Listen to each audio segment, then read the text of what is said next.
Hello, everybody, and welcome to another episode of Memories of Us. Today we got Lewis, and he is a founder of Men Have Lupus, and it's such an untalked about topic. When we talk about lupus, we primarily think about women, and Lewis is here today to shed some light on these things. How you doing today, Lewis?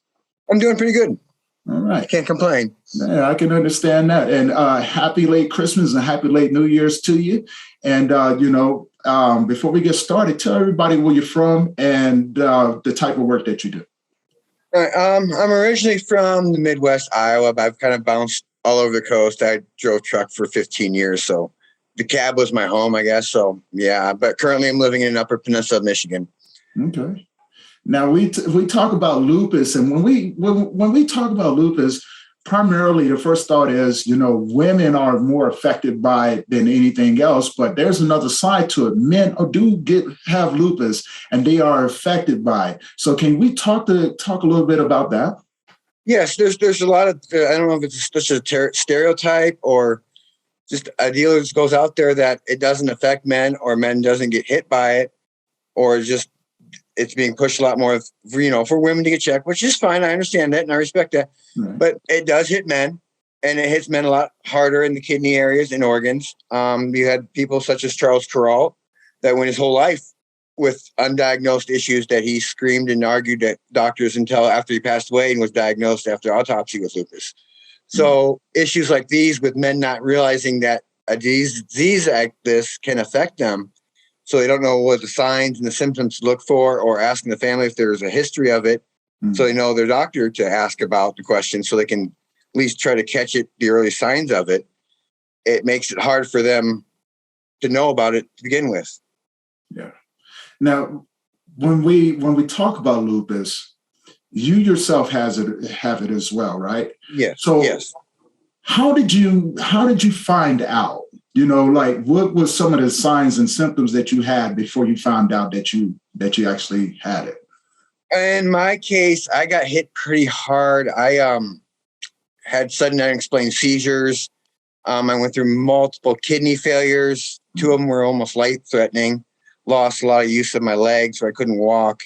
My wife had caused a story about an actor who had lost use of their legs and with lupus, and started adding 2 and 2 together and pushed for an ANA testing to where it brought it to the surface to where we could confront doctors and finally get my diagnosis with it. But up until then, I was conscious of lupus, but I didn't know it could affect you to that extent to where it was life-threatening. Mm-hmm. I always heard, it hurts your joints and skin rashes, but never to the extent of that it would have you flat on your back and facing death without ever, suspecting of it out of the blue. That I definitely understand, especially if it's something that you're not aware of. We often think of it as other physical things that could be wrong with us, right?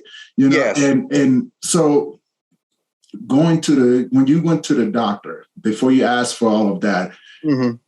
How difficult was it to actually get the treatment that you need before you got diagnosed compared to after? It was very difficult. It was a lot of ER visits. It was a lot of hounding upper management of the staff to say, hey, these are my symptoms. What can we do to find out what's going on? Because I was told it's because you took too many over-the-counter medications. It's from your past drinking. It's because you smoke. You're having this because of that. It's, nothing ever of, hey, can we look at something like this? It was always other issues was blown off, or you're just making it up. So that roundabout, and I can see where a lot of people just get mad and frustrated mm-hmm. and give up in that instance, and where it can go undiagnosed and not caught. Yeah. Now, how long did you go before it got so bad, before you actually went in to say, hey, we need to do a panel, we need to search for something else? Mm-hmm. It was immediately. You had to. Yeah, I was on my case. It happened to me pretty immediately. I mean, I was lucky in that fact of my wife being on top of my medical care, was with the seizures and everything. I got lucky enough when I went into was going through an ER. I got a lot of the added benefit and lucky enough to be put in towards specialists, where they could take it serious, mm-hmm. versus someone going from just a regular family doctor that wants to say that men don't get it, which goes along, unfortunately, in the hospitals and clinics. They go with that stereotype that men don't get it. So they blow it off as another illness, or because it mimics so many. So they don't think, okay, let's do an ANA panel. So with my wife's background knowledge and research on it, luckily she pushed hard enough that I got it soon enough, thankfully, because if it was not for her, I wouldn't be sitting talking here today. Wow. But I mean, it was a lot of her quitting her job and staying home with me around the clock because of the Caesar issues and everything else that I got struck with. So, right. Now, when we talk about the history of lupus, right? yes. You know, how does that compare to when you listen to a woman? Because I had a girlfriend one time before she had lupus, and I seen that they did a lot of surgery on, you know, like parts of her body, taking pieces out. Is that a common thing? Like, what are the some of the attributes of it, I guess? Yeah, I mean, with me, I had, like, I'll bring up an example that is with the ANA panel, it's not always a diagnosis of lupus. And sometimes it's kind of be hard to go. And I had to push for what they would call a biopsy, which they did a biopsy of my kidneys. Mm-hmm. And then a lot of the other deals with lupus is a lot of the medications and the harsh side effects that comes along with it. And there's just the flares. I mean, like, you would be like wanting to go out for a birthday party or something, you know, and you can prepare for that, but you know that's going to put you out for the next week. Right. Just going out for something simple like that. I have suffered from necrosis of the joint, and then I have blood vessel issues where my blood pressure does not stay at a certain level when I stand up. It's crazy all the levels that it can come at you and how it affects everyone such in a different level. Yeah.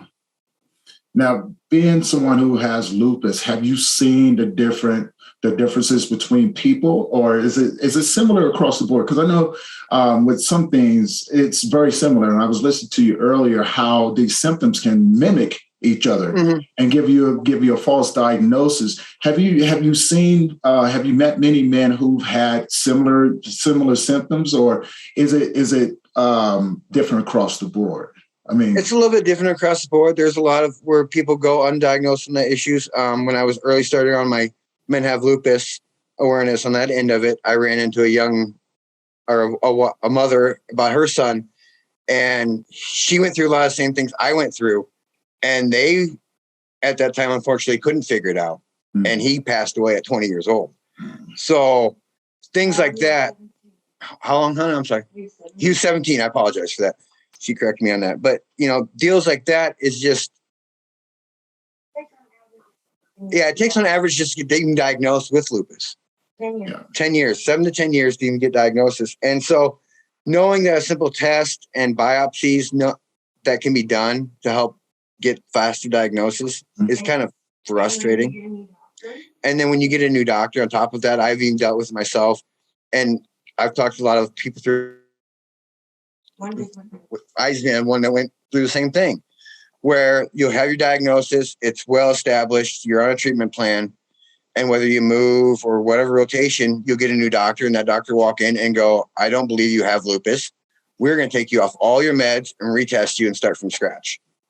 So you're on this level footing plan, your life's going along good, and you're getting by in life, and then all of a sudden you're back to square one. You're going through your flares, your kidneys are acting up. If you have seizures, whatever maybe symptoms you have, you're half dead, struggling, trying to prove that you have a disease that you once thought, okay, finally I got diagnosed. We have a game plan. You're back to square one. Wow. That can be very, very difficult, especially if you're someone going through those things and everything. Yeah. Can you explain a typical flare-up? For me, I mean, I get just massive migraines. They call them suicide headaches. There's really no help for them. I mean, people have wanted to put screwdrivers in their heads. They're that painful. Aches and pains, not wanting to move. You just don't want to get out of bed. It's just my kidney failures. My kidneys will flare up. My organic brain disease I suffer from due to my lupus. It causes a lot of issues with, I know what I want to say and come out, but sometimes getting that out. I struggle with. Yeah. And anger issues. It's just trying to vent and just different ways you have to stop and reapproach life because of how it's affected and changed things in it. Man. So when you get on a treatment plan and everything to start getting this under control, what does a treatment plan for something like that looks like? Is there a lot of physical therapy or a lot of pharmaceuticals that they try to give you, or it's mainly a lot of pharmaceuticals on the end of it for treatments. They use a lot of what they call immune suppressants. A lot of familiar ones would be for people that do organ transplants, for instance, CellCept. A lot of people use. It's just basically suppress the immune system because your immune system is so overactive attacking anything. And the goal of the medication and the types they use, and they've gone into biologics too on it, is to make it not active. So with treating that, you have no immune system then. So the common cold now can put you back in the hospital for weeks at a time, if not end your life. Right. Simple, So it's kind of a balance of what do you do and what do you take. There's a lot of prednisones. I suffered from major bone loss from it. It devastated my teeth, and just there's a lot of harsh side effects to it. It's kind of I always tell someone, there's multiple options out there, CellCept and the biologics, and these are things you need to weigh with your doctors and talk to them about the pros and cons. And with my case, I've gotten in 2017 through testing and stuff, they figured out that there's no treatment options left for me. I was in what they call a false remission, which is not really talked about amongst community to begin with, is the medication was showing in the lab work that it was working, but the disease was actually still progressing. Right. So it's just kind of covering everything up. Okay. That makes sense, especially when you're getting all this stuff dumped into your body. It can mask what's actually going on because your body's responding, constantly responding, and trying to react to it and everything. Now, before we get too far into the conversation, explain to the audience what lupus is. Lupus is an autoimmune disease, like I was just explaining earlier, where your body considers, like, let's say your natural functions of your kidneys or your heart, or even anything along the lines that your immune system that, normally keeps out your cold or flu from, it perceives that as a cold or flu. Or like my kidneys filtering is what it's attacking mine, and it gums them up, screws them up where they eventually fail. Okay. And then it's moved on to parts of my brain where they'll eventually, just eat it away. So it's just, your immune system's just gone haywire, and everything in its path is a disease and an enemy of the body. Wow. That's amazing. That's crazy to hear about it, right? Because I often sit back and I wonder how many other men have I ever met with it that was being misdiagnosed, and it brings me back to a moment where I was sitting with a friend of mine, and everything that you're describing right now, like he was just always in pain, right? Yeah. And he eventually started having seizures. And every time he went to the doctor, they were going, "Hey, here's this for you." Yeah. And I don't think he ever was diagnosed with. Probably not, unfortunately. Yeah. And I think sometimes they look at the cause instead of really diving down and finding the actual reason of what's going on sometimes in cases, Okay. So if, your kidneys are acting up, what is really, really at the root cause of your kidneys? Is just asking for a simple ANA panel and go, well, let's rule it out. What's it going to hurt to rule out and do some blood work? Right. I don't think it's that hard in asking when you're in some kind of a situation where you're not realizing what's going on and doctors are scratching their head just to go, let's do an ANA panel. Let's start ruling some of these things out. And if it's a borderline, and then go for a spinal tap, and if it's lupus, we can find a treatment plan. And if it's not, then, hey, we have a different direction, and we're not going to keep wasting our time for something that's going to be undiagnosed and have a bad result, unfortunately. Wow. Is my feeling on the whole subject. Wow. Now, statistically, how many men are misdiagnosed or don't have the diagnosis of men? across the board? Is it like 3 and 10, 4 and 5 or anything like that? I don't think there's really numbers out there, honestly. See, the numbers out there now between birth and 18, they say 50% of people, men and women, 50% of them can be men getting lupus. And then 60 to death are men getting lupus. So we have this big gap in there. Right. That's not saying, okay, men aren't getting lupus in this. So I believe there's a lot of them not getting 19 to 59, not getting tested and not being caught or not even looked at or. Mm-hmm. And I'm thinking what's that? Oh, and then they go on to saying only 10% of cases are men. So it really makes me wonder how many cases are out there not getting diagnosed. Right. And that's where my mind is going. Like, how many other cases out there?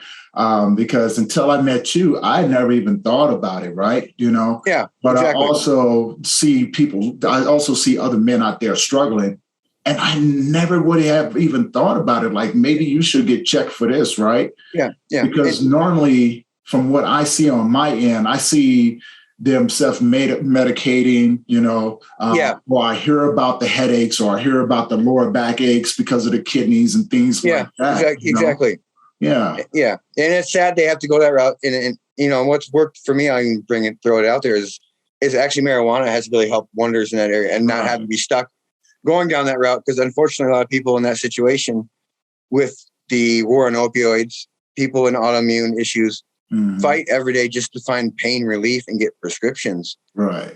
And my wife is one of them. I mean, she's got the treatment, she's got the diagnosis, but, trying to get, the doctors to understand. So a lot of them will return to street drugs or other ways that aren't the right way to do it, Right. And I think that's a lot of issues out there that probably should be looked at, but whether it is or not, but I think that pushes a lot of people, unfortunately, in that direction. Okay. Now, what was your determining factor of bringing this awareness out to people and letting them know that, hey, these things are going on, and letting other men know that, hey, if these things are going on, you might want to get checked for this?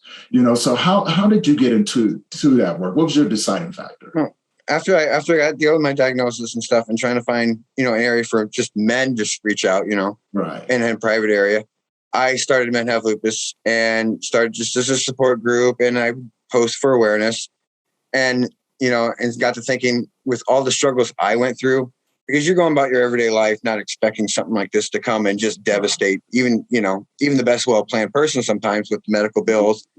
And even once getting diagnosed, there's still, unfortunately, not the help out there to get you through this until you qualify for disability, if you do.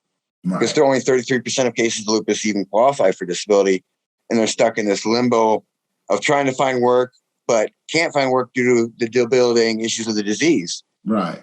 So in the struggles I went through, I was lucky enough we owned the house outright, but the daily trying to find money for food or covering electric bills. And, we did the flea markets and, whatever we could. And my wife went on, and someone dealing with this in my mind should not have to almost face homelessness and struggle like this while dealing with something that wasn't none of their control. I mean, I have people in my group that are living in their cars. One man is just now getting hit with cancer on top of his lupus. So, and then there's other guys too out there struggling just in the same area. And so I decided we were going to launch to find a way to get a piece of property to where we can put tiny homes on it, where people in these kind of situations can have a roof over their head, a stable place, and find treatment and a program and a direction for their disease and get on their feet. So that's kind of where we are setting at as why don't men have lupus. Okay. And how long have you been doing that sort of work? Because I love we've been doing Men Have Lupus. We've been doing it for 7 years, and we just really launched this project that we're doing on right now. Mm-hmm. We talked a little bit about that. Do you want to share a little bit about that out there? On the project? Yeah. Like I said, we were eyeballing a project to put on tiny homes where it will be self-sustaining, solar-powered, It'll have a greenhouse on there for them for food, and it'll be within close proximity of the hospitals where they're doing a lot of the work with lupus and chronic illnesses. And we are going to allow chronic illness other than lupus in that kind of area into this, into the tiny home. So they have an area where they can, while waiting for disability or needing to find another skill set, can come and get on their feet and not have to worry about where they're going to get food or how they're going to cover the electric bills while trying to take care of themselves and get healthy and on track and get disability. And your license cooked for a small army. Yeah, because I know my mom, she struggled for years and years and years to get disability for something that they caused. yeah, exactly. Yeah, you pay into it. Yes, you pay into it, and you think it's all of a sudden, as soon as something like this in life comes along, it's just a click of the fingers. And, you know, there's people that fought out there for 10, 20, 30 years with lupus and never got diagnosed, never got it. And it's just, it's unreal. And I talk to people that are scared to bring it up to their work just for the simple fact that they don't want to lose their health insurance. Wow. And deals like that. So those are why this needs to be a broader topic out there. And I talk to men that to this day, they don't want to discuss it with family members because of the stigma of it and the outlash. Yeah. And with winter coming on, we're just trying to really hammer hard on this project and just get it up fast as we can get going on it. Yeah. Yeah. You know, I mean, I get when it comes to talking with men. I mean, is it like every other stigma out there when we talk about men and, you know, having these things hanging over our head? Is it a sense of shame or you know, like just a misunderstanding or a lack of communication between the man and the family and his friends? I think a lot of it comes down to cultural issues out there where, you know, the man does the take care of the family. I have to go out to work and, you know, that's some of it. I think it's pride. And I think and the conversation will open up maybe in communication and not be afraid of that. Because I mean, with me and my wife, I mean, I'm lucky enough, we spend a lot of time in the semi truck together. And I found, and even dealing with other families too, is having that open communication and understanding and being able to go, hey, honey, I'm feeling like such and such, or her understanding, and versus trying to just close off and just focus on the issue, you know. You push everyone away and make things 10 times worse, or they just walk away, you know. So it's just, I think a lot of it is communication and understanding needs to be brought up more. Now, do you find it easier? Because I know in a lot of cases, men find it easier to talk to other men who are going through similar things. Do you find that to be the same way when you're engaging with your community? Because that's what we all are. You know, we have all these communities, and I think it's important that people understand that there are a community of men who are suffering with this, you know, and this is what it looks like. So is the communication there? There's, you know, how do you engage with the people in your group? They're very open and we have it, and the men only. It's the reason why we have it closed off for that reason, so they can feel open and not feel like they're going to be judged or looked at differently, you know. And they can come in and express and talk about what they really want to talk about, and not have to feel like someone's going to come in there and judge them or put them down or any of that sense. And my wife's the only female in the whole group, obviously, because she runs it. Yeah, a lot of it. So, but they seem to become a lot more open. I mean, like I said, we have members in there that to this day won't open up to their family, but they'll come in there, and it's good to see, you know, that it helps them, right, having a place like that where they can decompress and talk about things where they're not looked at as just, I think, feeling like a drag or complaining about things. And a lot of them I found, and I'm not trying to put everyone down there because the main reason I started that is there's a lot of negativity I found out there too, unfortunately. Right. When you brought it up. Yeah. And I've heard that. I think we talked talked about it one time before about Yeah. that negativity. Yeah. You know, and I think it's just a lack of misunderstanding or lack It of, you know, lack of knowledge behind what's going on. Because I think if they really did understand it, the negativity would go out the window. But I get it as well, you know. We get the same thing from all ends, man. You know, Human nature. You got to man up, you know. Yeah, all exactly. That good stuff. Yeah, I can do it. You can do it. So why are you on here complaining? You know, and I get it, but yeah, so it makes it harder for a man like that in this society to go in there and go, hey, I have lupus and I can't get up and do this anymore, or you know, just simple things that just affects your life from the disease, that you have struggles that a normal day would not affect you. Right. I mean, I remember when I first got issues with it, when I got sick, was way back before coronavirus, was walking around wearing a mask. I mean, no one back then was wearing masks. So having all of a sudden going to public wearing a mask and getting the looks and the weird eyes, or when you have to sit on a scooter and there's a 75-year-old man looking at you and he sees you as looking fine and healthy and you get that evil eye, it's kind of like, what do you do? So it just kind of causes you to be more of a recluse and not want to talk about it or bring it up around that matter. Right. No, I definitely understand that. Definitely understand that, man. I look at all of these because, you know, I have partners across the board and I know people who do work, you know, different sort of work. Yeah. And it's like, man, we catch the blues, man. Yeah. We definitely catch the blues because they look at us like, what do you know about what I'm going through? Yeah. And I find it very relieving when I can sit down with someone who has experienced something, right? You know, exactly. In the work that I do, and to be able to sit down with them and go, I understand. And a lot of times the looks that I get, especially from the older men, they often look at me like, what do you know about what I'm going through? You still a pup. You know, you don't know anything behind the ear.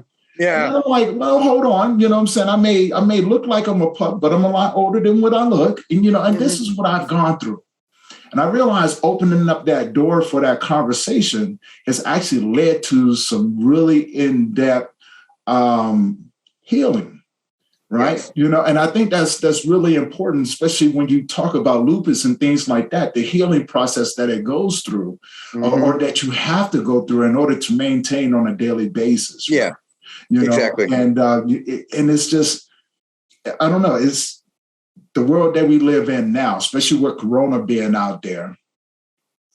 I think a lot of people, those things are starting to come out in the open. Yeah. And so now, you know, now that it's out in the open, we have to look at the different facets of it.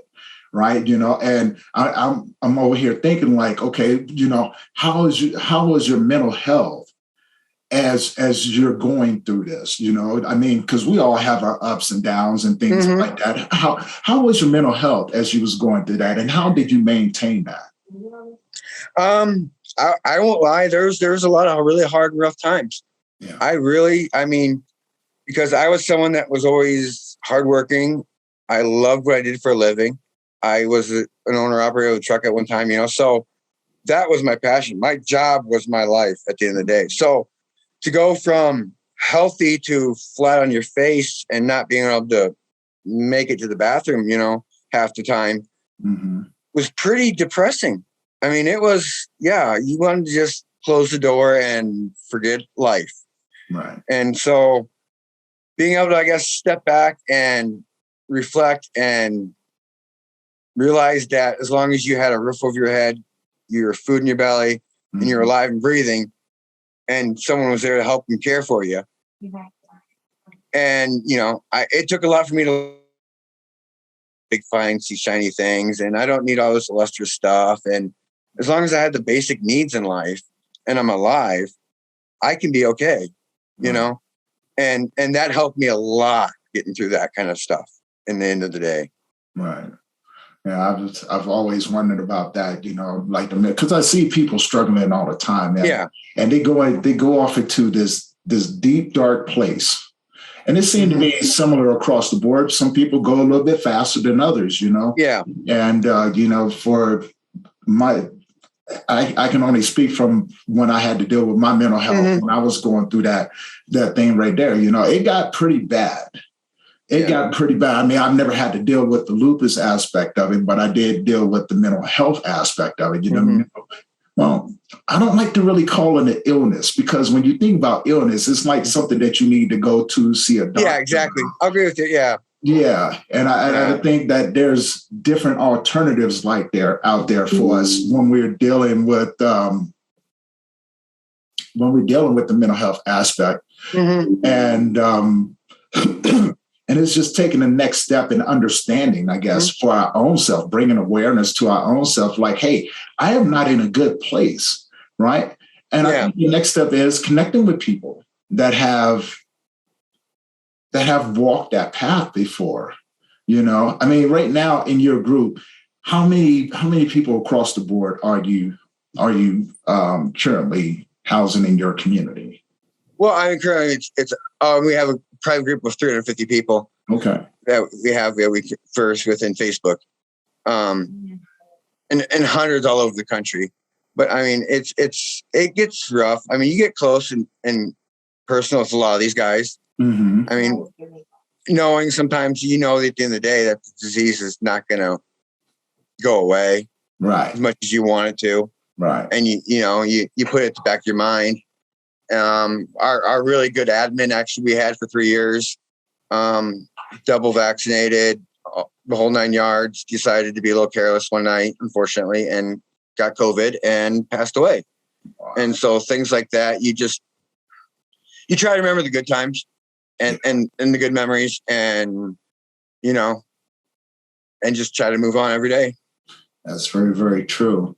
And speaking of COVID, it definitely posed some challenges, and I don't think a lot of people was prepared for it, and the ones who were prepared for it were able to excel and kind of switch everything over, even with the differences, right? Turning everything to a exactly. aspect. What kind of challenges did COVID present to you as you're trying to still grow your groups and be efficient at it?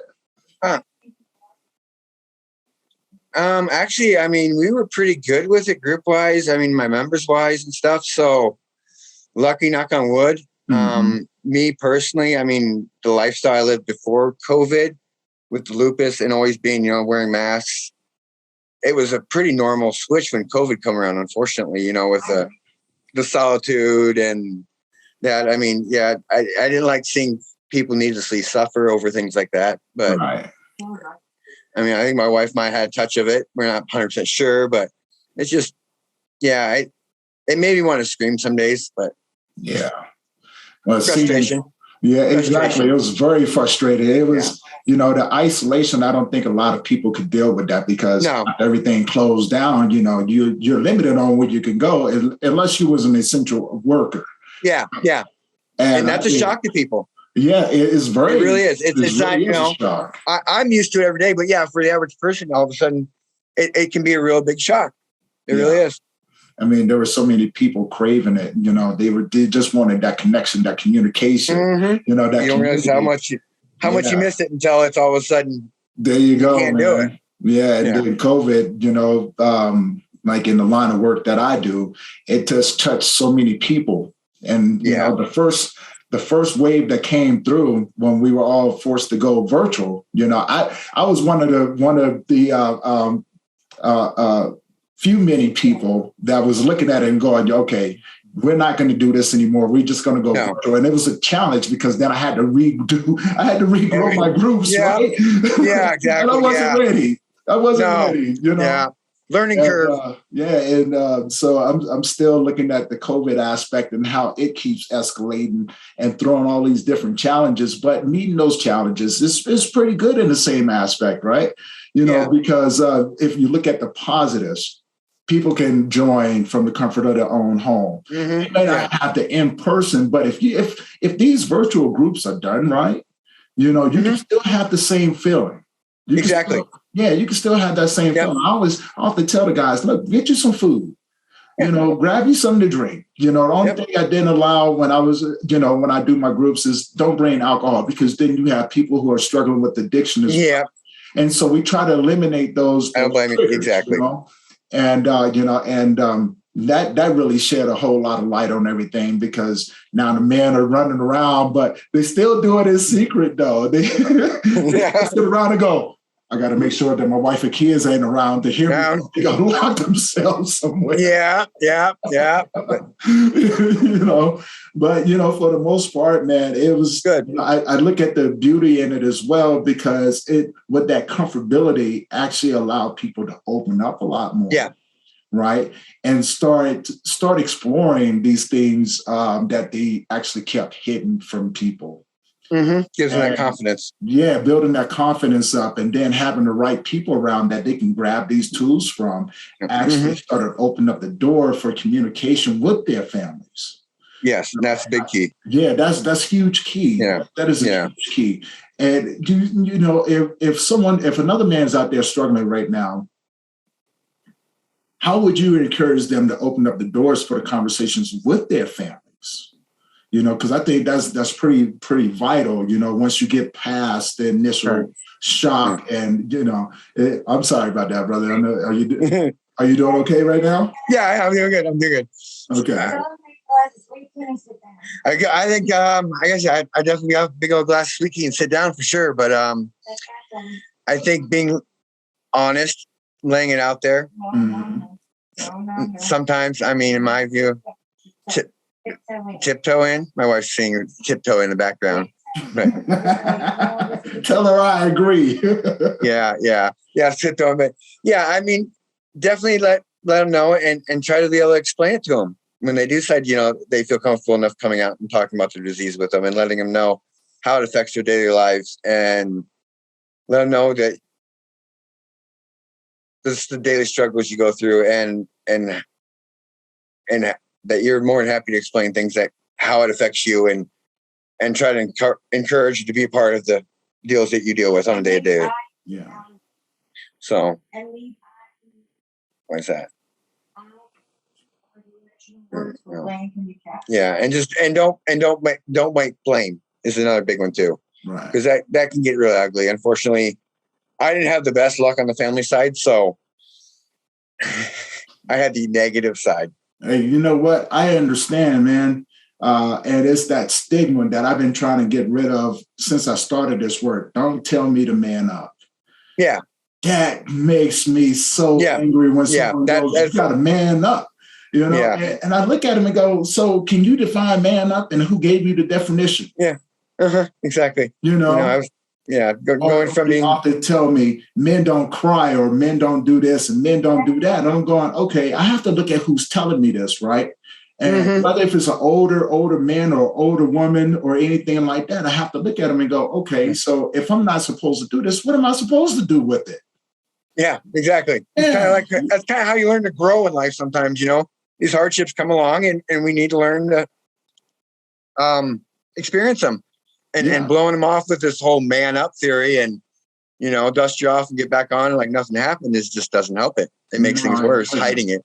It causes more damage than what it really needs to do.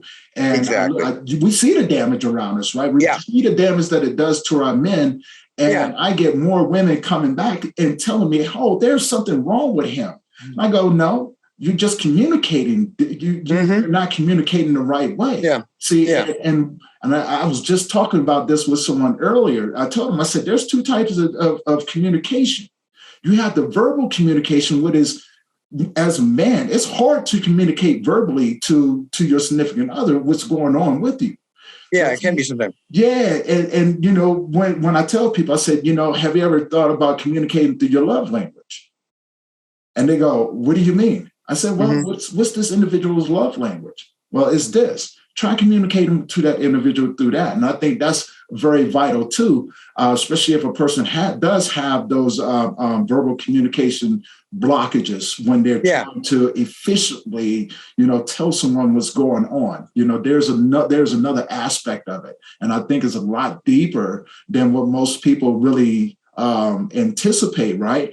It's easy for me to sit over here and talk to you verbally and everything. But then when I go out here, I'm constantly looking for people who can communicate through my love language, especially if I don't know who you are. Yeah. So I'm looking for an individual to communicate to me that way, and that's that whole silent communication thing. And I think that's really important because those people are the ones that understand exactly they understand your needs. Right. Yes, exactly. You know what I'm saying? And that bond, that relationship that you have outside of anything that you do is deeper. Exactly. Now you're on a different level, which I think it actually eases the conversation. It makes a big difference. Yes, it makes a huge help when you can get to that point. Yeah. Now, I'm going to butt in for a minute. Okay, go ahead. I look like crap because I'm working, but I'm going to butt in. That's okay.